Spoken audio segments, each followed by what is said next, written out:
Pouvez-vous imaginer Pierre, Jacques et Jean et les autres dans la chambre haute en train de dire « Oh, on a le Saint-Esprit maintenant, mais peut-être qu'on ferait mieux de rester tranquille. » Frères, par les fenêtres, par les portes et tout, ils s'en sont allés dans la rue en se comportant comme une bande de gens ivres. Voilà le vrai Saint-Esprit. Mais vous voyez, cette Vierge endormie, elle ne reçoit rien de toute façon. C'est vrai. Et souvenez-vous, pendant qu'elles sont allées essayer d'acheter de l'huile, souvenez-vous, les Écritures disent qu'elles n'en ont pas eu. Mais pendant qu'elle était partie essayer d'en acheter, un son a retenti. Qu'est-ce qui s'est passé? Toutes ces vierges qui dormaient, elles se sont levées, elles ont nettoyé leurs lampes et elles sont entrées au souper. Pas vrai? Et les autres sont restées là pour la période de tribulation. C'est vrai. Les pleurs, les gémissements et les grincements de dents. Ça, c'est l'Église. Pas l'épouse, l'Église. L'épouse est entrée. Il y a toute une différence entre l'Église et l'épouse. Oui, monsieur. Oui. Elles sont entrées au souper des noces. Oh, remarquez. Oh là là. Les sceaux ont été brisés. Pourquoi? Au dernier âge de l'Église, pour révéler sa vérité. Pourquoi? L'agneau a brisé les sceaux et il les a révélés à son Église afin de rassembler ses sujets pour son royaume. Son épouse, voyez-vous?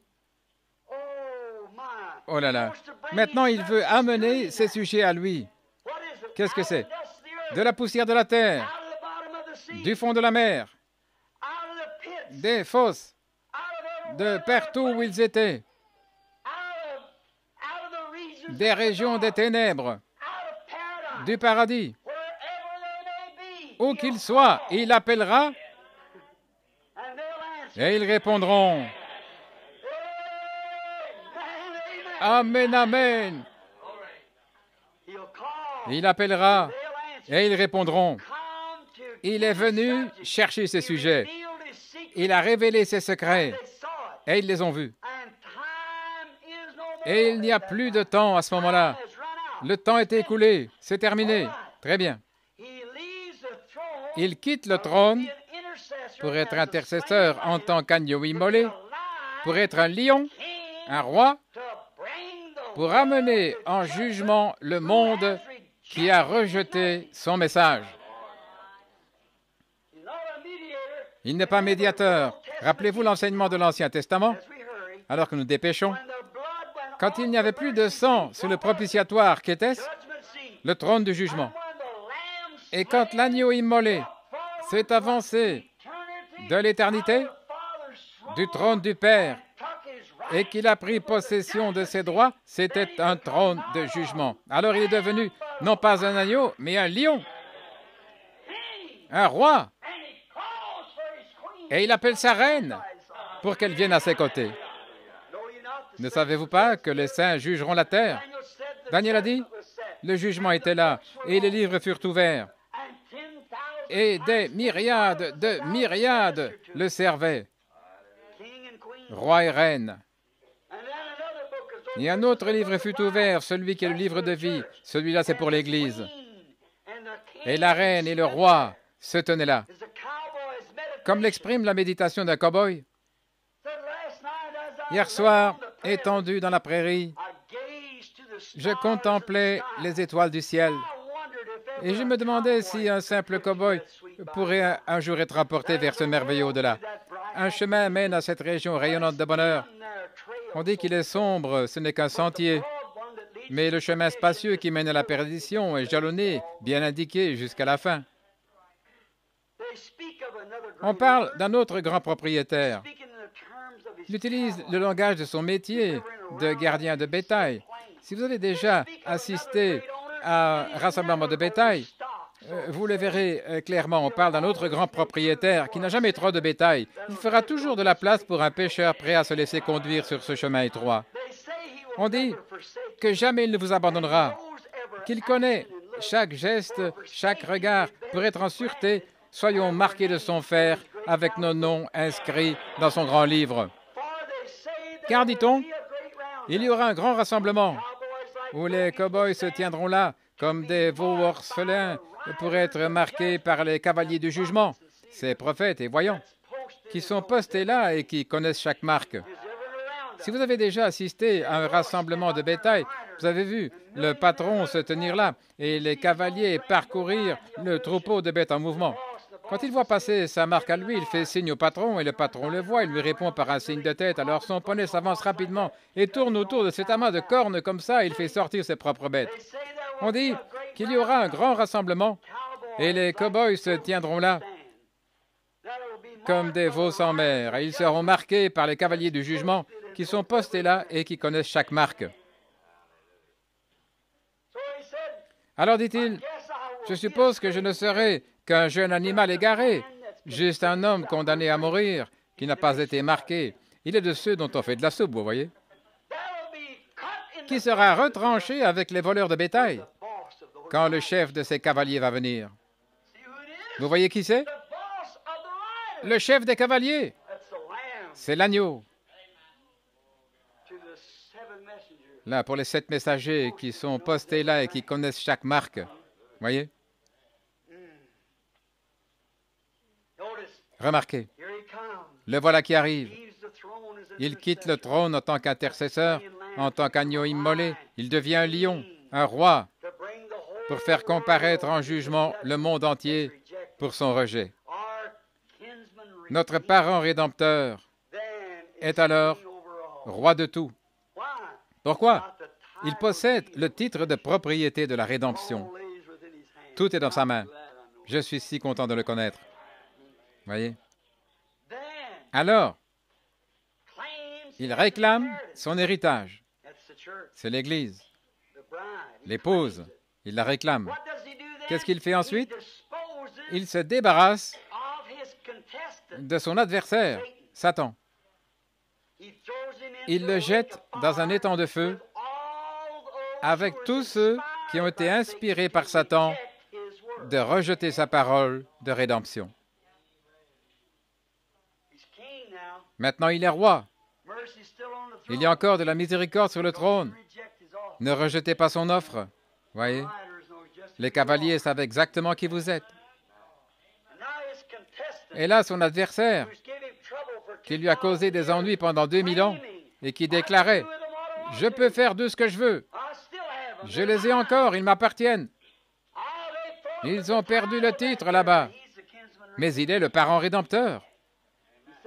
Il a dit qu'il est maintenant là-bas en train d'intercéder. Mais un jour, qu'il dise « Je les mettrai dans la tombe. » Mais il a dit à l'Église « Je vous en ferai sortir. » Seulement d'abord, je dois être un intercesseur. Maintenant, il s'avance. Il arrive de l'éternité là-bas. Il se lève du trône du Père, où il était assis en tant qu'intercesseur. Il vient maintenant pour être roi. Oh, pour paître toutes les nations avec une verge de fer. Le jugement est prêt à commencer. Oh, frère, notre parent rédempteur a tout entre ses mains. C'est vrai. Oui, monsieur. Qu'est-ce qu'il fait? Il lance un défi à l'adversaire, Satan. Ils m'appartiennent maintenant. Je les ai fait sortir de la tombe. Et il prend tous les menteurs et ceux qui pervertissent la parole et tout cela avec Satan et il les détruit dans l'étang de feu. C'est sa fin, maintenant. Il les jette dans un étang de feu. Oh là là. Vous savez quoi? Je veux dire quelque chose ici avant de terminer. Et après, nous allons nous dépêcher. Remarquez. Nous en sommes maintenant au verset 7. Mais du verset 8 au verset 14, je voudrais que vous remarquiez ce qui se passe. Tous ceux qui étaient dans le ciel et tous ceux qui étaient sur la terre, écoutez bien ceci. Je vais le lire là. Je crois qu'il vaut mieux que je le lise directement dans le livre avec le verset 7. Voyez? Regardez bien le verset 6. Et je vis au milieu du trône et des 4 êtres vivants, et au milieu des anciens, un agneau qui était là comme immolé. Il avait 7 têtes, ou 7 cornes, je veux dire, et 7 yeux, on vient juste de l'expliquer, qui sont les 7 esprits de Dieu envoyés par toute la terre. Vous voyez, 7 âges de l'Église, les 7 messagers qui ont tenu ce feu allumé. Oui, très bien. Et il vint, l'agneau, et il prit le livre de la main droite de celui qui était assis sur le trône. Assis sur le trône. Maintenant, regardez. Et quand il a fait cela, regardez ce qui s'est passé. Vous parlez d'un jubilé. Or ici, ce qui se passe, c'est exactement l'ouverture des sceaux. Nous arriverons à la demi-heure de silence juste après. Regardez bien. Nous allons commencer. Et c'est avec ceci que nous allons terminer dimanche soir. Écoutez bien maintenant. Êtes-vous prêts? Dites Amen. Écoutez bien ce qui s'est passé une fois qu'il a fait ça. Alors que toute la création soupirait, personne ne savait quoi faire. Et Jean pleurait. Voilà l'agneau qui s'est avancé. Et ce livre était entre les mains du propriétaire originel. Parce que l'homme était tombé, il l'avait perdu. Et aucun homme n'était capable de le reprendre pour racheter la terre. Aucun prêtre, ni pape, ni rien, comme je l'ai dit. Mais l'agneau est arrivé. Ni Marie, ni saint ceci, ni saint cela. L'agneau est arrivé, sanglant, immolé. Et il a pris le livre de la main droite de celui qui était assis sur le trône. Et quand ils ont vu qu'il y avait un Rédempteur et que toutes les âmes qui étaient sous l'autel, que les anges, les anciens et tout, quand ils ont vu cela se produire, pour le moment, c'est encore dans l'avenir. Ce soir, il est un médiateur, mais il en va venir là. Regardez bien. Et quand il eut pris le livre, les 4 êtres vivants et les 24 anciens se prosternèrent devant l'agneau, tenant chacun une harpe et des coupes d'or remplies de parfums qui sont les prières des saints. Ce sont ceux qui sont sous l'autel, qui ont prié il y a longtemps. Vous voyez, ils avaient prié pour la rédemption, prié pour la résurrection, et ici les anciens répandent les prières. En effet, maintenant, nous avons un représentant, nous avons un parent dans le ciel qui s'est avancé pour faire valoir ses droits. Et ils chantèrent un cantique nouveau en disant, « Tu es digne de prendre le livre et d'en ouvrir les sceaux, car tu as été immolé et tu as racheté pour notre Dieu, regardez bien, par ton sang, des hommes de toute tribu, de toute langue, de tout peuple et de toute nation. Tu as fait d'eux des rois et des sacrificateurs pour notre Dieu, et nous régnerons sur la terre. » Ils voulaient revenir, et les voilà qui vont revenir pour être rois et sacrificateurs. Gloire à Dieu. Je me sens assez bien pour parler en langue. Regardez. Oui, il me semble que mon langage est insuffisant pour que je puisse le louer. J'aurais besoin d'une langue que je ne connais même pas. Remarquez, je regardais, écoutez bien ceci, je regardais et j'entendis la voix de beaucoup d'anges. Écoutez-moi donc ce jubilé. En voyant cet agneau venir et prendre le livre de la rédemption, les âmes ont poussé des cris. Nous allons y arriver. Tous les anciens se sont prosternés. Ils ont répandu les prières des saints. Qu'est-ce? Il y avait là quelqu'un qui représentait un parent pour nous. Ils se sont prosternés face contre terre et ils ont chanté un cantique en disant, « Tu es digne, car tu étais immolé. » Regardez. Et regardez ces anges. Et je regardais et j'entendis la voix de beaucoup d'anges autour du trône et des êtres vivants et des anciens. Et leur nombre était des myriades de myriades. Wow, regardez. Il disait d'une voix forte, « L'agneau qui a été immolé est digne de recevoir la puissance, la richesse, la sagesse, la force, l'honneur, la gloire et les bénédictions. » Quel jubilé il y a dans le ciel quand cet agneau quitte le trône d'intercession pour venir ici prendre possession de ses droits. Vous savez, ça s'est aussi emparé de Jean. Il a dû voir son nom écrit là. Quand les sceaux ont été brisés, il a vraiment dû jubiler. Écoutez ce qu'il a dit. « Et toutes les créatures qui sont dans le ciel, sur la terre, sous la terre, dans la mer, et tout ce qui s'y trouve m'entend dire, moi, disant, à celui qui est assis sur le trône et à l'agneau, soit les louanges, l'honneur, la gloire, la force, au siècle des siècles. Amen et amen et amen. Et les 4 êtres vivants disaient Amen. Et les 24 anciens se prosternèrent et adorèrent celui qui vit au siècle des siècles. Vous parlez d'un jubilé. Vous parlez d'un temps quand l'agneau s'est avancé. Vous voyez, le livre est même scellé dans le ciel. Les mystères le sont. Vous dites, est-ce que mon nom y est? Je ne sais pas. Je l'espère. Mais s'il y est, il a été écrit dans le livre avant la fondation du monde. Mais la première chose qui a représenté cette rédemption, c'est l'agneau immolé dès la fondation du monde. Et il a pris le livre. Gloire! Il a ouvert le livre et on a arraché les sceaux. Et il l'a envoyé sur la terre à son 7e ange pour le révéler à son peuple. Alléluia! Oh là là! Que s'est-il passé? Les cris, les acclamations, les alléluia, l'onction, la puissance, la gloire, la manifestation. Et le vieux Jean, notre frère, était là, en train de pleurer.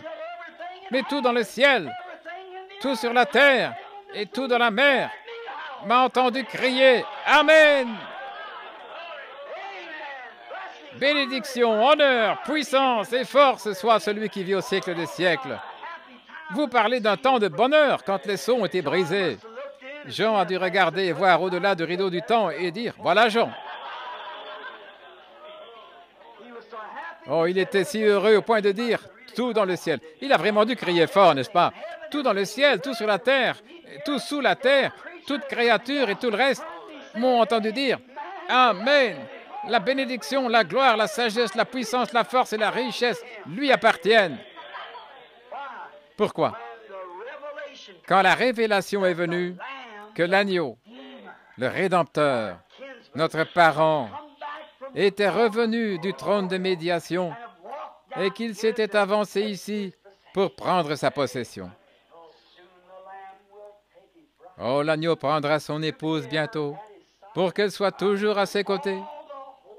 L'armée céleste sera là. Viens au repas. Ce sera un jour glorieux. Tous les saints, en blanc sans tache, avec Jésus, nous festoierons éternellement. Oh, viens au repas, le maître appelle. Mangez la parole. Viens au repas. Oh, les mots me manquent, vous voyez. Viens au repas, viens au repas. Oui, festoyer à sa table tout le temps, maintenant. Mais quand il partira de là, plus d'espoir. Lui qui a nourri la foule, il a changé l'eau en vin. Lui qui a dit, celui qui croit en moi fera aussi les œuvres que je fais. Oh là là. Lui qui a promis ces choses pour les derniers jours. Lui qui a déclaré ces choses. Lui qui est maintenant au temps où la révélation de ces choses doit se faire connaître. Viens au repas. Oh, ne le manquez pas, mon frère. Maintenant, courbons la tête une minute.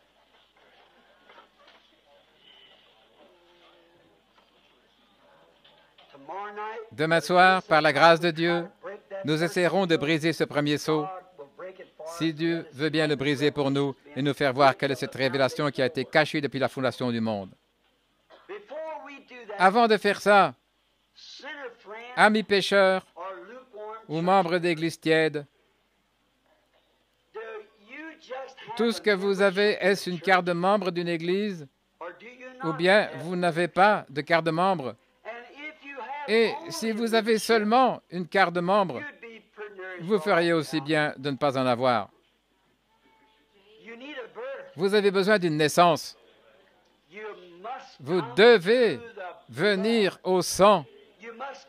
Vous devez en venir à quelque chose qui efface complètement le péché au point il n'en reste plus aucun souvenir. Si vous n'avez pas encore fait vos préparatifs pour aller à la rencontre de l'agneau dans les airs,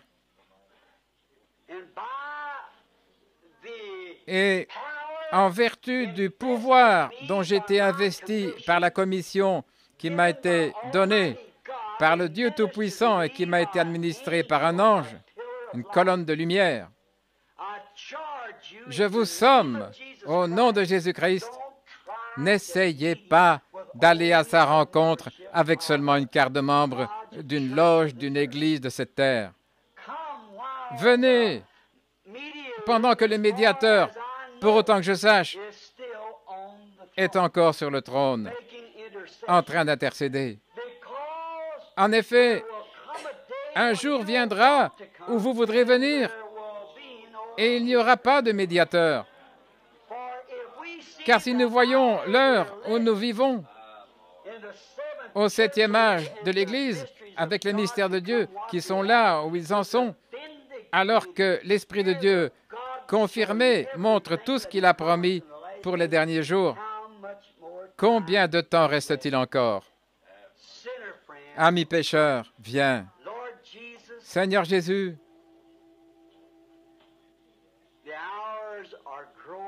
il se fait tard. Il est peut-être même plus tard que nous le pensons.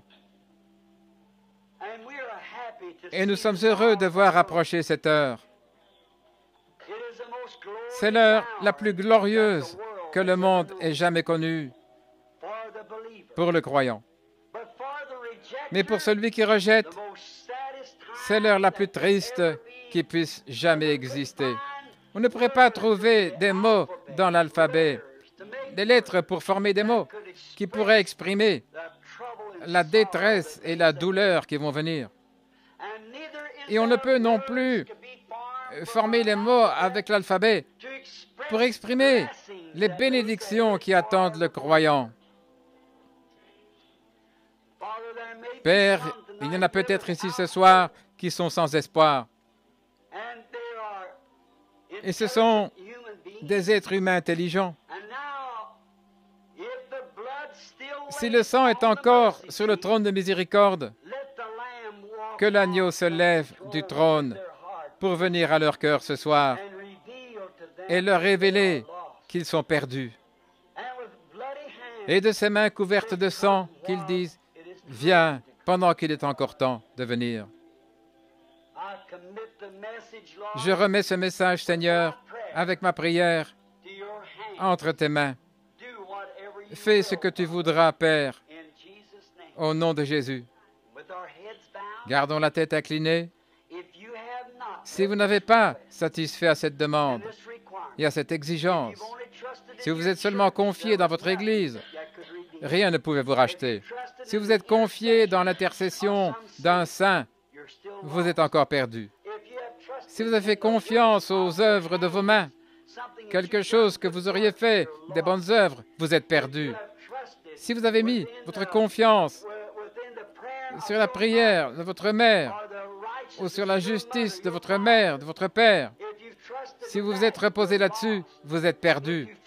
Si vous êtes reposé sur une sensation, un sentiment étrange, une émotion d'avoir parlé en langue ou dansé, si vous vous êtes reposé uniquement là-dessus et que vous ne connaissez pas l'agneau personnellement, que vous ne le connaissez pas lui, alors je vous somme devant Dieu. Mettez cela en ordre avec Dieu.